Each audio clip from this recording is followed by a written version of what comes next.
یہ کیا اپنا آپ چھلکاتی پھر رہی ہو تم؟ کچھ شرم حیا ہے کہ نہیں؟ تمہیں میں نے کہا تھا آئندہ تم بغیر خود کو ڈانپے نہیں پھرو گی، اس کے باوجود تمہیں سمجھ نہیں آئی؟ گلی کے بچوں کے ساتھ مل کر حوریہ ہاتھ میں پتھر اور ڈنڈا پکڑے آم کے درخت سے کچی کیریاں توڑ رہی تھی۔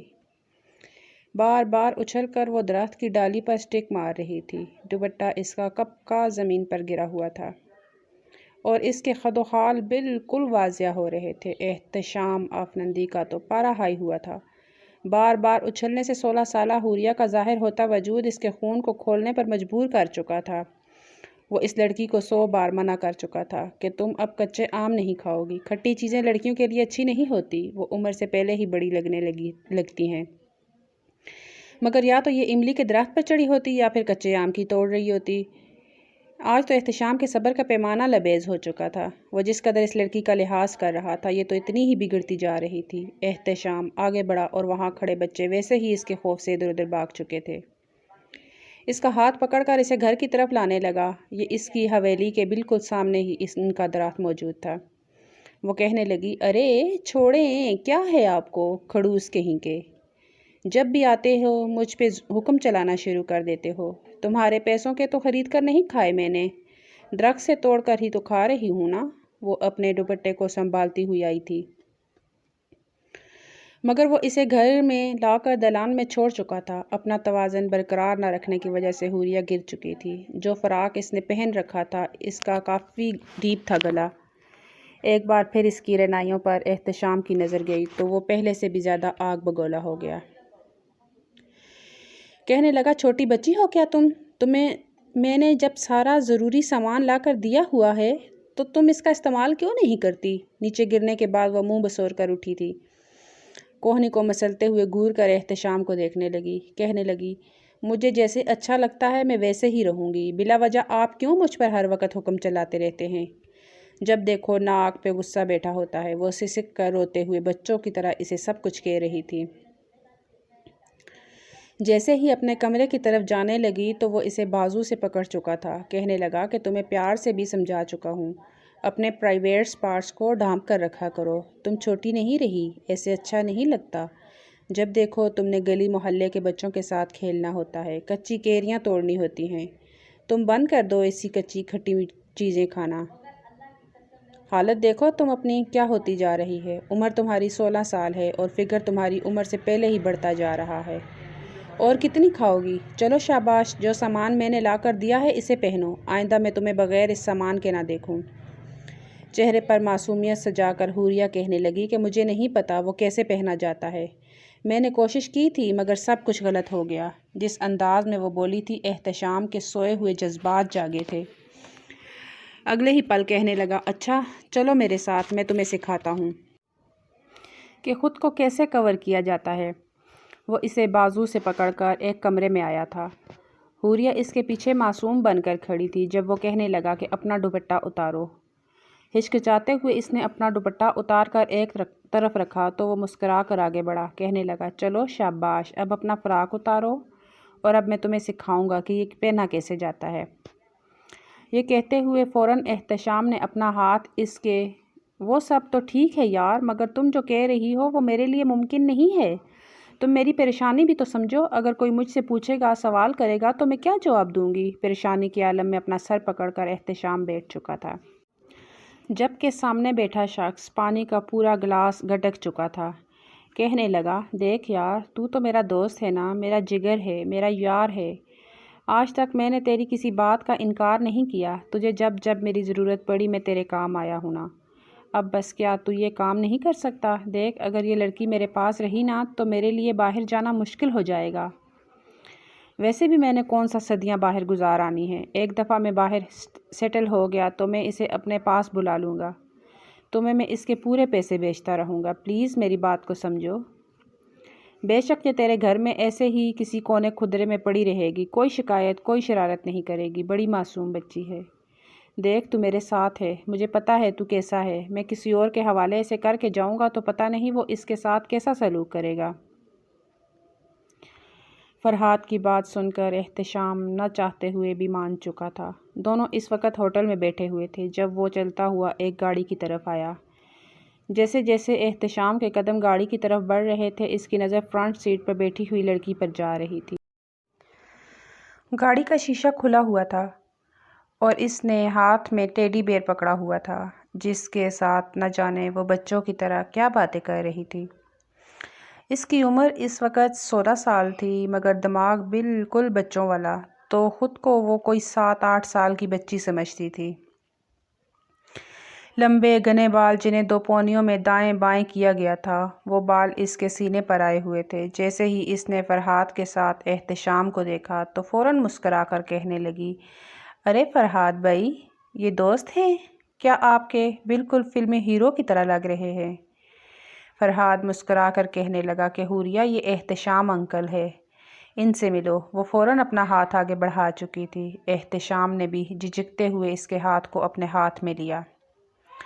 قد کاٹ میں وہ اچھی خاصی تھی مگر ذہن بچوں جیسا تھا۔ فرحاد کہنے لگا کہ دیکھو میں ایک ضروری کام سے یہاں سے جا رہا ہوں، جب تک میں واپس نہیں آتا تم احتشام انکل کے ساتھ ان کے گھر میں رہو گی۔ یہ پھر تمہیں بہت زیادہ چاکلیٹس لا کر دیں گے، تمہیں نوڈلز بھی لا کر دیا کریں گے، چپس بسکٹس جو کہو گی تمہیں لا کر دیں گے، بس جب تک میں نہیں آتا تمہیں ان کے ساتھ ہی رہنا ہے۔ یہ سن کر پہلے تو حوریہ تھوڑی سی اداس ہوئی اور اگلے ہی پل غصے سے اس نے اپنا ٹیڈی بیئر زمین پر پھینکا تھا اور وہیں پر سڑک پر بیٹھ کر بچوں کی طرح ایڑیاں رگڑتے ہوئے رونے لگی۔ کہنے لگی، نہیں نہیں، میں آپ کے ساتھ باہر جاؤں گی، مجھے پتہ ہے آپ ایک دفعہ چلے گئے تو آپ واپس نہیں آئیں گے، جس طرح ماما پاپا مجھے چھوڑ کر چلے گئے تھے آپ بھی ہمیشہ ہمیشہ کے لیے چلے جائیں گے، مجھے نہیں جانا۔ وہ فوراً فرحاد کے ساتھ لگ چکی تھی اور فرحاد تو بس جیسے اس سے جان ہی چھڑا رہا تھا۔ آج سے 3 سال پہلے حوریہ کے والدین کا ایک سفر میں بری طرح سے ایکسیڈنٹ ہو چکا تھا۔ حوریہ بھی ان کے ساتھ ہی موجود تھی۔ اس حادثے میں ان کے دونوں ماں باپ وفات پا چکے تھے اور حوریہ زندہ بچ چکی تھی۔ دماغ میں شدید چوٹیں آئی تھیں۔ 3 مہینے تک وہ بے ہوشی کی حالت میں رہی۔ جیسے ہی ہوش آیا تو فرحاد نے دہاڑے مار مار کر روتے ہوئے اسے یہ بتایا تھا کہ ماما بابا نہیں رہے، وہ مر گئے ہیں۔ یہ سن کر اس کے ذہن پر اچانک سے اٹیک آ چکا تھا۔ 1 ہفتے تک وہ مزید کومے کی کیفیت میں رہی اور پھر جب ہوش میں آئی تو اس کا دماغ کام کرنا بند کر چکا تھا۔ وہ بالکل بچوں کی طرح ہو چکی تھی۔ صدمے کے مارے وہ حال کو بھول ہی چکی تھی اور ماضی میں رہنے لگی تھی۔ فرحاد اس کا سگا بھائی نہیں تھا بلکہ اس کے والد کی پہلی شادی میں سے تھا۔ فرحاد کی شروع سے ہی حوریہ سے کوئی خاص بنی نہیں تھی، جبکہ حوریہ تو معصوم سی لڑکی اپنے ماں باپ اور فرحاد کے ساتھ بے حد محبت کرتی تھی۔ ان کی وفات کو 3 سال گزر چکے تھے اور اب وہ جب اپنے باپ کی ساری دولت لے کر باہر جانا چاہتا تھا، اس لڑکی کو تو ویسے ہی پاگل قرار دے کر ساری جائیداد فرحاد اپنے نام کروا چکا تھا۔ اب باہر جا کر عیاشی کرنا چاہتا تھا اور وہاں باہر ہی ملک میں اس نے ایک انگریز لڑکی سے شادی کرنے کے بھی وعدے کر لیے تھے۔ اس لیے بس کسی بھی طرح اپنے دوست احتشام کے پاس اس لڑکی کو چھوڑ کر جانا چاہتا تھا تاکہ دوبارہ کبھی واپس ہی نہ آ سکے، اور اس کے بعد احتشام اس کے ساتھ جو مرضی کرے اس کی بلا سے۔ اس سارے گیم سے احتشام ناواقف تھا۔ بچوں کی طرح روتے ہوئے حوریہ کو دیکھ کر فرحاد نے اسے اٹھایا تھا اور احتشام کو اشارہ کیا تھا۔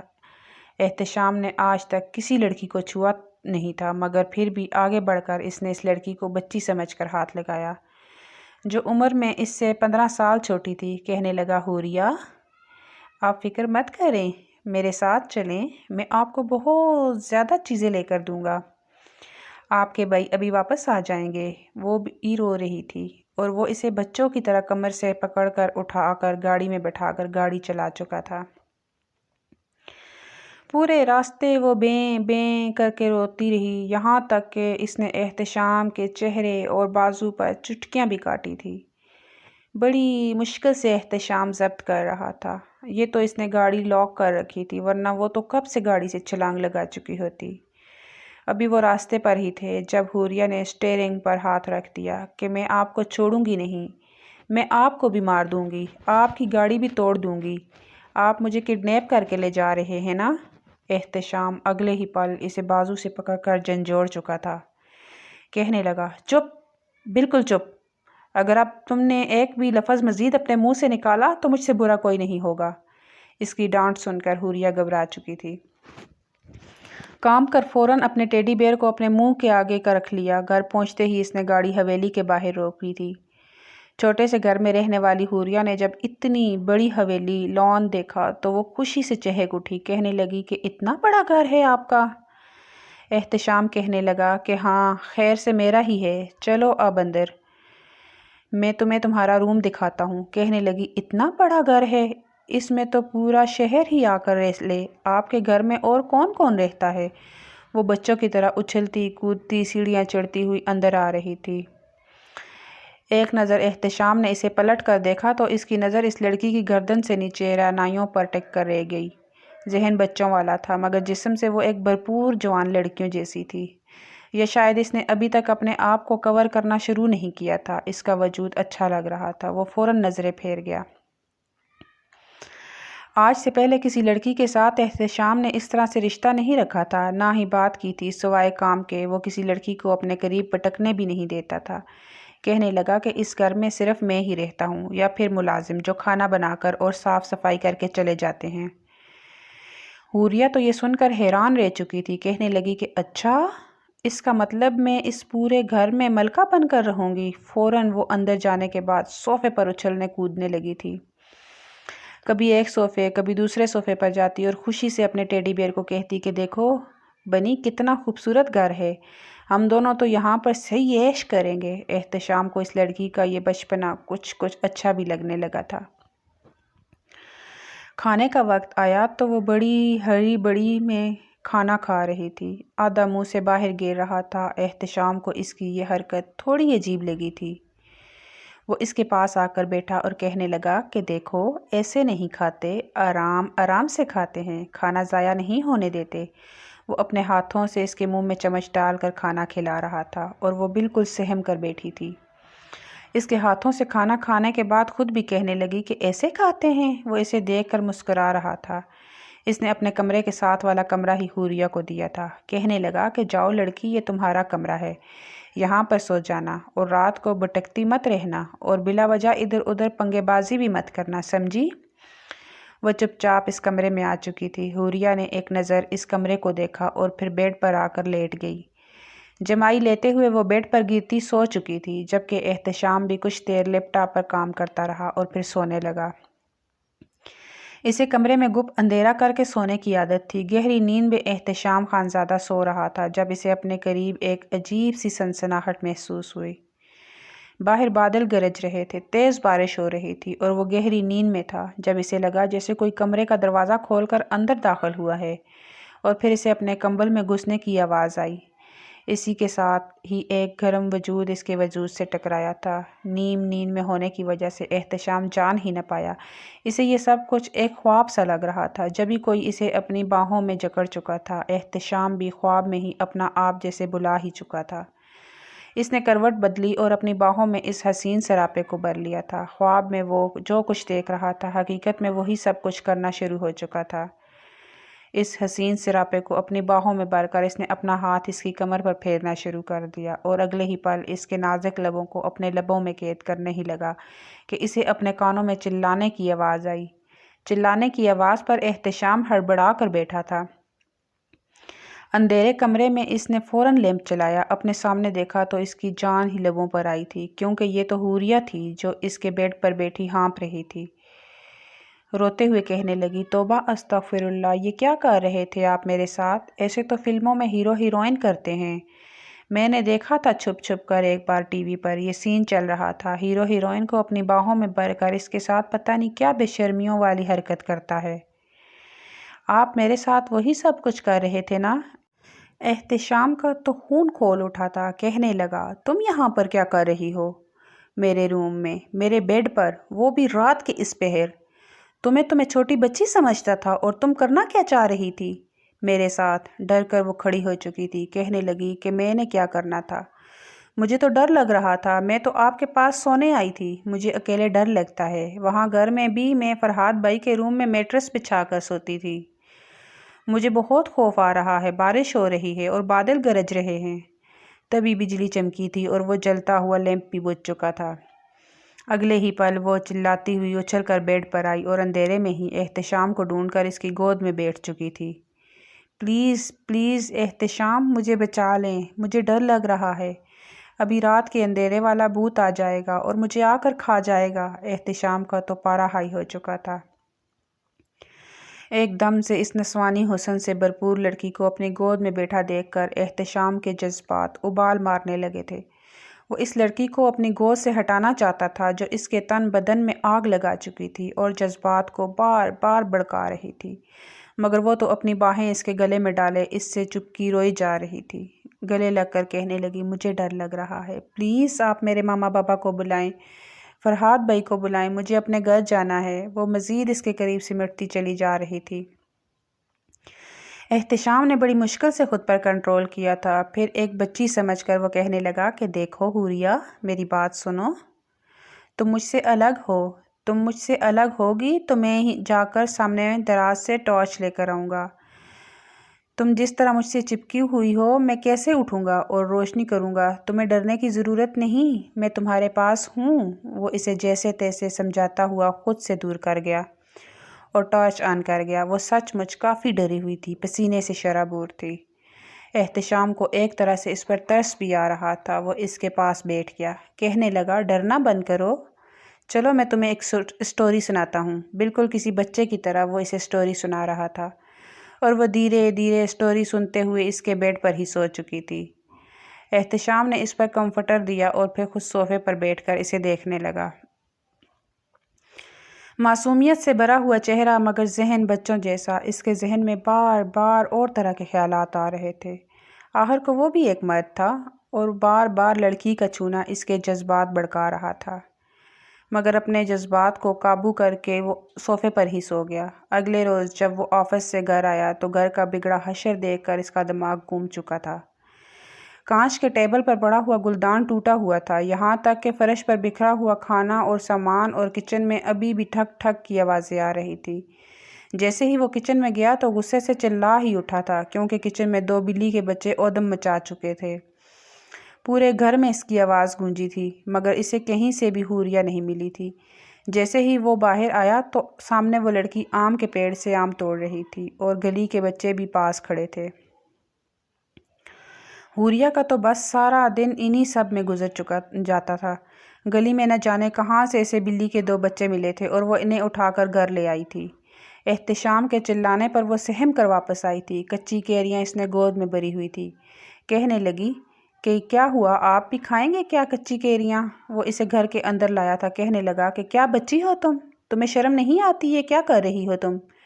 میرے گھر کا حشر بگاڑ کے رکھ دیا ہے۔ مجھے اپنے بیڈ کے چادر پر ایک سلوٹ بھی پسند نہیں اور تم نے میرے گھر کا حشر کر دیا ہے۔ جلدی صاف کرو ابھی کے ابھی اسے، ورنہ میں پتہ نہیں کیا کروں گا تمہارا۔ اگر مجھے خون معاف ہوا تو میں وہ تمہارا کر دوں گا۔ وہ اس پر دہاڑا تھا۔ حوریہ نے سہم کر اسے دیکھا، کہنے لگی، میرے نازک نازک ہاتھوں کو دیکھیے، بھلا میں اتنا کام کیسے کر سکوں گی؟ وہ کہنے لگا کہ کوئی نازک نہیں ہو، تم جب کچی کیریاں کھاتی رہی ہو تب تم نازک نہیں تھی، جب گھر میں بکھیڑا کیا تب نازک نہیں تھی۔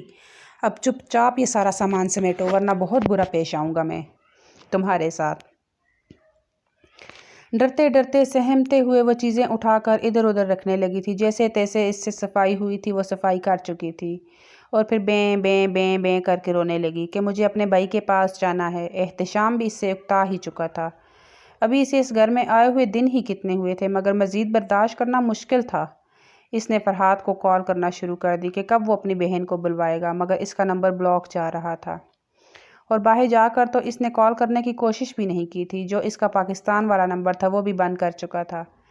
اس نے کچھ لوگوں سے فرحاد کے بارے میں پوچھنا چاہا، مگر بے سود تھا۔ اس لڑکی کو اچھے برے کا کچھ بھی پتہ نہیں تھا۔ وہ جوان ہو چکی تھی، مگر خود کو کس طرح ڈھانپنا ہے اور انڈر گارمنٹس کا کیا استعمال کرنا ہے اسے کچھ بھی معلوم نہیں تھا۔ مجبوراً احتشام نے ہی بالکل ایک ٹیچر کی طرح اسے اپنے سامنے بٹھایا تھا اور سمجھایا تھا کہ تم اب چھوٹی نہیں رہی، اس لیے میں تمہیں کچھ سامان منگوا کر دے رہا ہوں، تم نے اسے پہننا ہے، اور آئندہ کے بعد تم دوپٹہ اتار کر نہیں گھومو گی، میرے سامنے تو بالکل بھی نہیں۔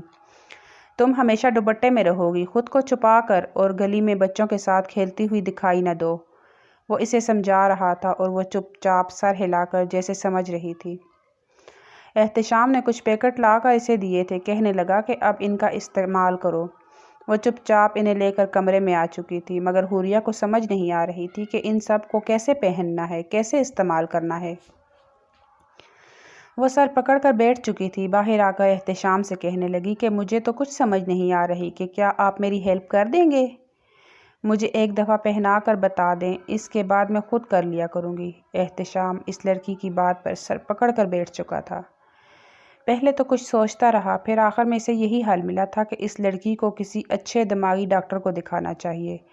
اس کا کوئی علاج بھی تو ہوگا، یہ شروع سے تو ایسی نہیں تھی۔ اگر علاج کروایا جائے تو ٹھیک بھی تو شاید ہو ہی جائے۔ اگلے روز وہ اسے لے کر ڈاکٹر کے پاس چلا آیا، اور ڈاکٹر اس کے جاننے والا دوست تھا۔ جب وہ اس کے کلینک میں داخل ہوا تو حوریہ نے اس کا ہاتھ پکڑا ہوا تھا اور دوسرے ہاتھ میں ٹیڈی بیئر تھا۔ کہنے لگا، ارے آؤ احتشام، یہ لڑکی تمہارے ساتھ کون ہے؟ وہ اب اسے کیا بتاتا کہ ایسے ہی بات کو گھما پھرا کر کہنے لگا، یہ میری کزن ہے۔ اس کے ساتھ جس طرح کی ٹریجڈی ہوئی تھی وہ سب کچھ اسے بتانے لگا۔ حوریہ کے کچھ ٹیسٹ ہونے تھے، سٹی سکین ہونا تھا، مگر وہ تو ازل کی ڈرپوک تھی۔ جو کچھ ہو رہا تھا اس نے احتشام کا ہاتھ پکڑے رکھا۔ کہنے لگی کہ نہیں، مجھے ڈر لگتا ہے، آپ میرے ساتھ ہوں تو مجھے کوئی ڈر نہیں رہتا۔ اب تو احتشام کو بھی اس سے انسیت سی ہونے لگی تھی۔ ڈاکٹر نے تمام تر ٹیسٹ کرنے کے بعد کہا کہ اگر اس کا پراپر علاج کیا جائے تو امید ہے کہ 5-6 مہینوں میں اس لڑکی کی یادداشت ٹھیک ہو سکتی ہے۔ احتشام نے سکھ کا سانس لیا تھا۔ وہ اسے لے کر گھر آ چکا تھا۔ حوریہ کی حرکتیں بچوں جیسی تھی۔ نہا کر آتی تو اس کے سامنے بیٹھ جاتی، وہ لیپ ٹاپ پر کام کر رہا ہوتا تو لیپ ٹاپ لے کر سائیڈ پہ کرتی اور اسے کہتی کہ ٹانگیں کھولیں اور ٹانگوں پر ٹانگیں لٹکا کر بیٹھیے۔ وہ ویسے ہی کرتا تو وہ فرش پر اس کی ٹانگوں کے بیچ بیٹھ کر کہتی کہ چلیے اب میرے سر کا مساج کیجیے، مجھے بہت سکون آتا ہے۔ احتشام نہ چاہتے ہوئے بھی دھیرے دھیرے سے اس لڑکی کی طرف مائل ہو رہا تھا۔ پہلے جو وہ بے دھیانی سے اس کا خیال رکھتا تھا، اب اسے اس کا ساتھ اچھا لگنے لگا۔ اب تو آس پاس کے گھروں کو بھی یہ بات معلوم ہو چکی تھی کہ احتشام کے ساتھ اس گھر میں ایک لڑکی رہتی ہے۔ لوگوں کے لیے یہ بات تھوڑی عجیب تھی، کہاں یہ لڑکا جو گھر میں اکیلے رہتا تھا، گھر میں اس نے لڑکی ملازمہ بھی نہ رکھی تھی، اور اب نہ جانے ایک لڑکی اس کے پاس کہاں سے آ گئی۔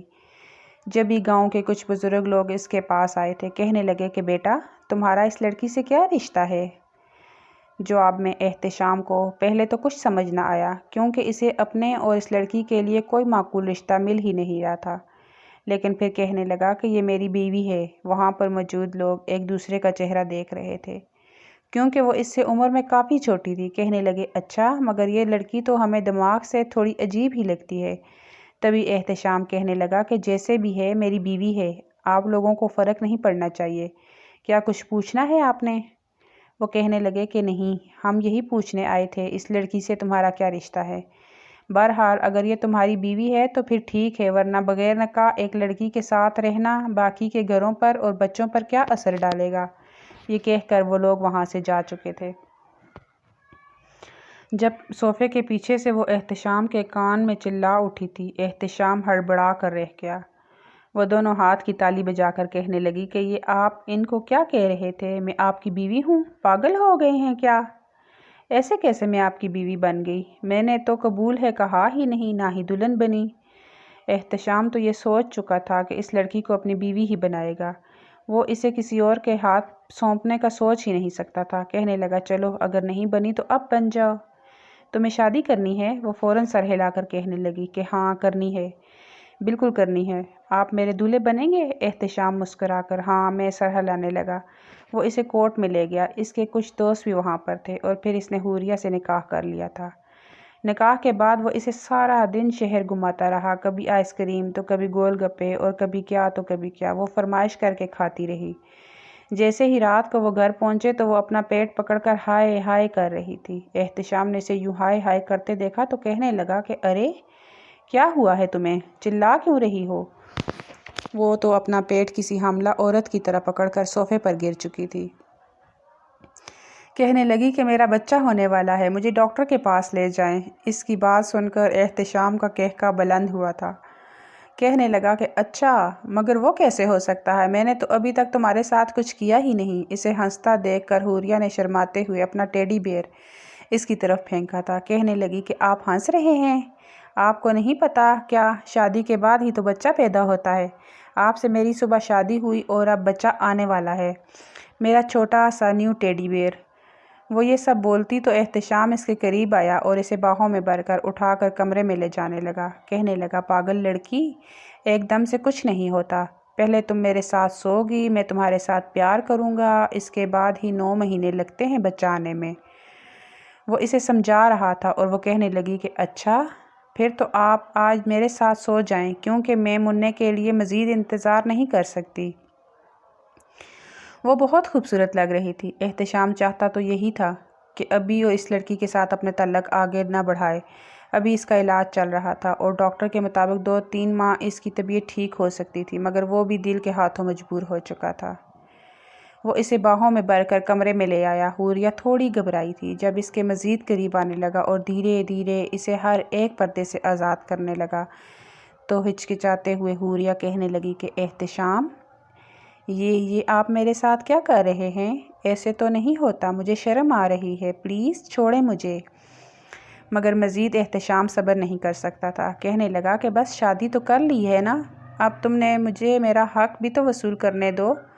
میں وعدہ کرتا ہوں تمہیں زیادہ تکلیف نہیں ہونے دوں گا، تم میرے ساتھ بہت انجوائے کرو گی۔ بس میں جیسے جیسے ہی کرتا جا رہا ہوں تم میرا ساتھ دیتی جاؤ۔ وہ اپنے لبوں سے کبھی اس کے چہرے کو چوم رہا تھا تو کبھی گردن کو اور کبھی اس کے لبوں کو اپنے لبوں میں قید کر رہا تھا۔ دھیرے دھیرے حوریہ بھی اس کے آگے بے بس سی ہو چکی تھی، مگر جیسے ہی احتشام اس کے بے حد قریب آیا اور سارے فاصلے مٹانے لگا تو حوریہ کو ایک دھچکا سا لگا تھا۔ پورے وجود میں درد سرایت کرنے لگا۔ وہ چلانے لگی تھی۔ خوف اور ڈر سے اس کے دماغ میں اچانک ایسا جھٹکا لگا کہ ایک لمحے کے 1000ویں حصے میں اس کی یادداشت تو واپس لوٹنے لگی تھی۔ وہ چلانے لگی تھی۔ وہ چلانے کے بعد بے ہوش ہو گئی تھی۔ احتشام گھبرا چکا تھا۔ سارا نشہ تو جیسے ایک پل میں اڑن چھو ہو گیا تھا۔ فوراً اس سے پیچھے ہٹا۔ کہنے لگا، حوریہ، کیا ہوا ہے تمہیں؟ حوریہ، او مائی گاڈ، یہ میں نے کیا کر دیا؟ وہ خود کو ہی کوس رہا تھا کہ یہ جانتے ہوئے بھی کہ یہ لڑکی ابھی کس فیز سے گزر رہی ہے، پھر بھی وہ اس کے قریب کیسے آ گیا؟ اتنے سال ہی تو صبر کر کے اپنے جذبات کو دبا کر رہا تھا، کچھ مہینے اور انتظار نہیں کر سکتا تھا؟ وہ اس کے منہ پر پانی کے چھینٹے مارنے لگا۔ حوریہ، ہوش میں آؤ، پلیز یار حوریہ، آنکھیں کھولو اپنی۔ مگر حوریہ تو بے ہوش ہی تھی۔ کچھ سال پہلے ہونے والے حادثے کا منظر اس کی آنکھوں کے سامنے چلا تھا، جب ایک بڑا ٹرک ان کی گاڑی سے ٹکرایا تھا۔ وہ کتنی خوش تھی، اس کے ماں باپ کتنے خوش تھے، مگر اس ٹرک ڈرائیور نے ان کی زندگی برباد کر کے رکھ دی تھی۔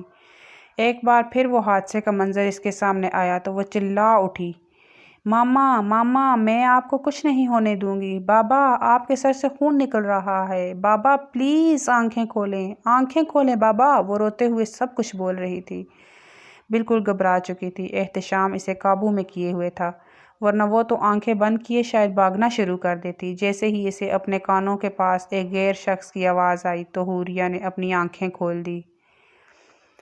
اپنے سامنے احتشام کو ایسے دیکھنے لگی جیسے ابھی ابھی خواب سے جاگی ہو۔ کہنے لگی کہ میرے ماما بابا کہاں ہیں؟ وہ ٹھیک تو ہیں نا؟ انہیں کچھ ہوا تو نہیں؟ آپ انہیں ہاسپٹل لے کر گئے ہیں نا؟ ان کا بہت زیادہ خون نکل رہا تھا۔ وہ فوراً خود کو اس سے چھڑواتی بیڈ سے اٹھ کر باہر نکلی تھی۔ بھاگتے ہوئے وہ لان میں آ چکی تھی اور احتشام اس کے پیچھے آتا اسے پکڑ چکا تھا۔ کہنے لگا، حوریہ، ہوش میں آؤ۔ باہر آتے ہی جب اس نے گپ اندھیرا دیکھا تو جیسے اس کا سانس رک چکا تھا۔ وہ وہیں سیڑھیوں پر گر چکی تھی۔ گزشتہ 3 سالوں سے وہ اس کیفیت میں تھی۔ اپنے ہاتھ پیروں کو دیکھنے لگی، خود کو دیکھنے لگی۔ وہ تو بالکل ہی بدل چکی تھی، پہلے جیسی بچی تو نہیں رہی تھی۔ ایک نظر اس نے ڈرتے ڈرتے احتشام کو دیکھا۔ کہنے لگی کہ آپ کون ہیں؟ یہ کس کا گھر ہے؟ اور فرحاد بھائی، وہ کہاں پہ ہیں؟ ماما بابا چلے گئے؟ وہ رو رہی تھی، فرحاد کو پکار رہی تھی۔ جب احتشام نے آگے بڑھ کر اسے سینے سے لگا لیا، وہ اس کے سینے سے لگی بس روئے جا رہی تھی۔ جب اس کے حواس کچھ بحال ہوئے تو احتشام کو دیکھ کر کہنے لگی کہ آپ میرے ساتھ کیا کر رہے تھے؟ کون ہو آپ؟ آپ میری عزت لوٹنے کی کوشش کر رہے تھے نا؟ تو احتشام تو سر پکڑ کر رہ گیا۔ کہنے لگا، دیکھو حوریہ، ٹھنڈے دماغ سے سوچو، جذباتی ہو کر فیصلہ نہیں کیا کرتے۔ میں تمہارا شوہر ہوں، تمہارا بھائی تمہیں میرے حوالے کر کے گیا تھا تمہاری مرضی سے۔ آج ہی ہمارا نکاح ہوا ہے، میں تمہارا علاج کروا رہا تھا۔ ڈاکٹر کا کہنا تھا کہ تمہاری یادداشت 2-3 مہینوں تک واپس آ جائے گی، مگر دیکھو تم ٹھیک ہو گئی۔ احتشام خوش تھا مگر حوریہ کے چہرے پر سنجیدگی تھی۔ دھیرے دھیرے اسے اپنا ماضی، اپنا حال، سب کچھ یاد آ چکا تھا اور اسے شدید شرمندگی محسوس ہو رہی تھی کہ غیر شخص کے سامنے وہ کیسے پاگلوں اور بے وقوفوں جیسی حرکتیں کرتی رہی۔ کہنے لگی، دیکھیں مجھے معاف کر دیں، مجھے بالکل بھی اندازہ نہیں تھا کہ یہ سب کچھ ہوگا۔ فرحاد بھائی مجھے چھوڑ کر بلا کیسے جا سکتے ہیں؟ کسی غیر شخص کے ساتھ مجھے چھوڑ کر کیسے چلے گئے؟ وہ تو میرا بھائی تھا نا۔ احتشام اس کے یوں بدلے رویے کو دیکھ کر دکھی سا ہوا تھا۔ کہنے لگا، غیر نہیں ہوں، میں تمہارا شوہر ہوں، بیوی ہو تم میری۔ اتنے مہینے ہم نے ایک ساتھ گزارے ہیں اور اس کے بعد ہی میں نے تم سے نکاح کیا ہے۔ میں تم سے محبت کرتا ہوں۔ مگر حوریہ غصے سے اسے دور کر کے کہنے لگی، جھوٹ بولتے ہیں آپ نے میرا استعمال کیا ہے۔ آپ بھیڑیا ہیں، درندے ہیں۔ ایک معصوم لڑکی جس کی یادداشت نہیں تھی وہ آپ کو مل گئی، جس کا ذہن بچوں والا تھا، اور آپ جسم کے بھوکے بن کر اس کے جسم کا استعمال کرنا چاہتے تھے۔ یہی سوچ تھی آپ کی؟ احتشام تو دے پھاڑے اسے دیکھتا رہ گیا۔ اگلے ہی روز اتفاق سے احتشام کی کال فرحاد کو مل چکی تھی۔ جیسے ہی کال ملی تو جھٹ سے حوریہ نے اس سے موبائل چھینا تھا۔ کال سپیکر پر تھی۔ روتے ہوئے کہنے لگی کہ بھائی آپ مجھے چھوڑ کر کہاں چلے گئے؟ میں ٹھیک ہو چکی ہوں، پلیز واپس آ جائیں۔ ماما بابا چلے گئے ہیں اور آپ بھی مجھے چھوڑ کر چلے گئے، وہ بھی غیروں کے آسرے پر۔ مجھے یہ شخص پتہ نہیں کیا کہہ رہا ہے کہ اس نے مجھ سے شادی کر لی ہے۔ میں تو اسے اپنا شوہر مانتی نہیں ہوں، اس نے میرا استعمال کیا۔ مگر دوسری جانب سے فرحاد انتہائی بیزاری سے کہنے لگا، دیکھو حوریہ، میری بلا سے تم جیو یا مرو، نہ مجھے پہلے تم میں کوئی دلچسپی تھی نہ اب ہے۔ میں تو احتشام کو بھی یہی کہوں گا کہ چاہے تمہیں اپنے پاس رکھے یا کسی دارالامان میں چھوڑ دے یا سڑک پر کہیں پھینک دے، مجھے کوئی فرق نہیں پڑتا۔ مجھے تو حیرت ہے کہ اسے میں نے 2 مہینے پہلے کہا تھا کہ اس لڑکی کو دارالامان چھوڑو، مگر ابھی تک اس نے تمہیں اپنے گھر میں رکھا ہوا ہے۔ حوریہ کو لگا جیسے آسمان اس کے سر پر گر چکا ہے۔ فرحاد اسے کسی اچھی خاصی سنا کر فون بند کر چکا تھا اور حوریہ وہیں گر چکی تھی۔ روتے ہوئے کہنے لگی کہ مجھے اپنے ماں باپ کی قبر پر جانا ہے۔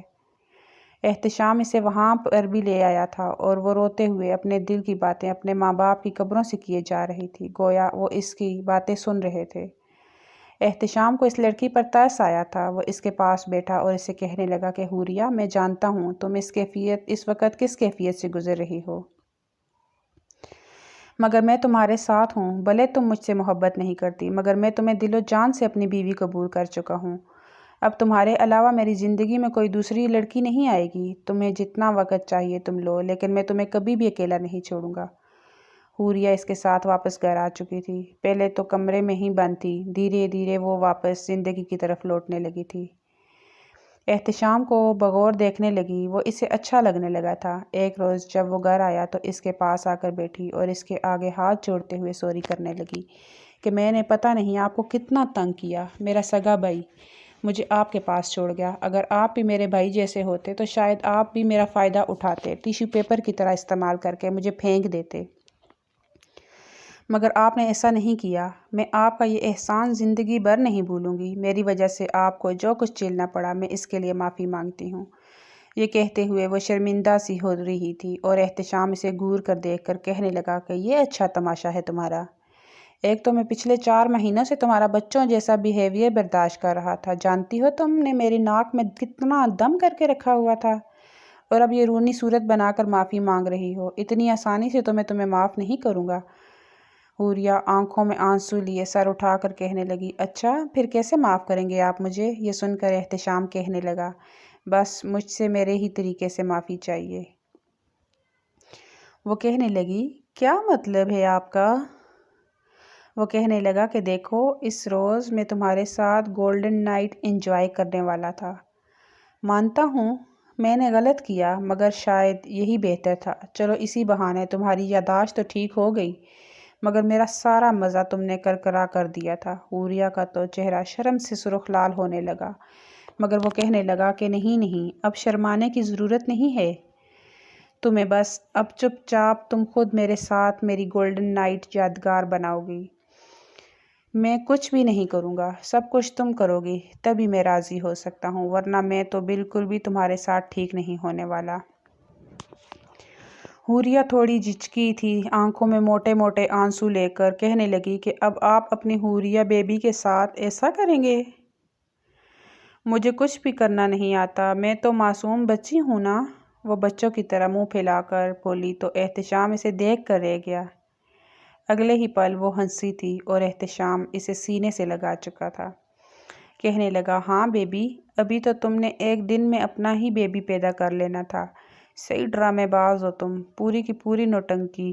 وہ ہنستا ہوا اسے ایک بار پھر باہوں میں بھر چکا تھا اور کمرے میں لے آیا۔ حوریہ بھی مسکراتے ہوئے احتشام کے لیے اپنے دل کے دروازے کھول چکی تھی، بڑے پیار سے وہ رات اس کے نام کر چکا تھا۔ حوریہ نے بھی اس کا پورا پورا ساتھ دیا تھا۔ وہ رات وہ ایک دوسرے کے نام کر چکے تھے۔ پوری رات کمرے میں ان دونوں کی محبت بھری سسکیاں گونجتی رہی تھی۔ حوریہ کو حقیقی معنوں میں اس نے اپنے گھر کی رانی بنا کر رکھا تھا، کسی چیز کی کوئی کمی آنے نہیں دی تھی۔ وہ واقعی اس گھر میں راج کر رہی تھی، حالانکہ اس کے ماں باپ کی طرف سے اس کی جائیداد کا حصہ بھی بنتا تھا، مگر اس نے وہ بھی بھلا دیا تھا۔ ایک روز جب وہ گھر میں معمول کے کاموں میں مصروف تھی تو اچانک دروازے پر دستک ہوئی۔ احتشام نے دروازہ کھولا تو سامنے فرحاد کھڑا تھا۔ روتے ہوئے وہ اس کے قدموں میں گر گیا، کہنے لگا، مجھے معاف کر دو میری بہن، میں نے تمہارے ساتھ بہت برا کیا۔ حوریہ تو اپنے بھائی کو اتنے مہینوں بعد اور یادداشت واپس آنے کے بعد تو شاید پہلی بار ہی دیکھ رہی تھی، اس لیے اس کے جال میں پھنستے ہوئے وہ بھی اس کے گلے لگ کر رونے لگی۔ وہ کہنے لگا کہ میں واپس آ گیا ہوں تمہارے لیے، مجھے احساس ہو گیا ہے کہ میں نے اپنی بہن کے ساتھ کتنا غلط کیا، چلو میں تمہیں واپس لینے آیا ہوں۔ مگر احتشام انکار کر چکا تھا، کہنے لگا کہ یہ میری بیوی ہے اور تم اسے کہیں نہیں لے جا سکتے۔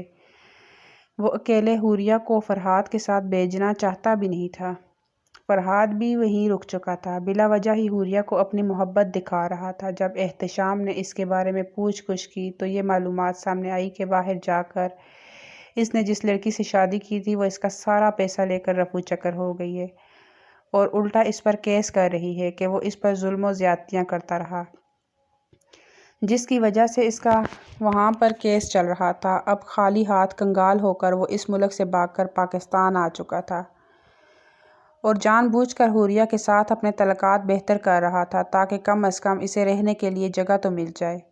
حقیقت معلوم ہوتے ہی اس نے فرحاد کی حقیقت حوریہ کو بتائی تھی، جسے سن کر حوریہ کو بھی اس پر شدید غصہ آیا تھا، جو اپنے مطلب کے لیے اس کا استعمال کر رہا تھا۔ کچھ روز بعد ہی پولیس فرحاد کو پکڑ چکی تھی اور حوریہ تو جتنا حیران ہوتی اتنا کم تھا۔ بہرحال فرحاد کے لیے اپنے دل کے دروازے ہمیشہ کے لیے بند کرتی وہ احتشام کے ساتھ زندگی میں آگے بڑھ گئی تھی۔ سٹوری پسند آئی ہے تو سٹوری کو لائک کر دیں، چینل کو سبسکرائب کر دیں۔ Thanks for watching.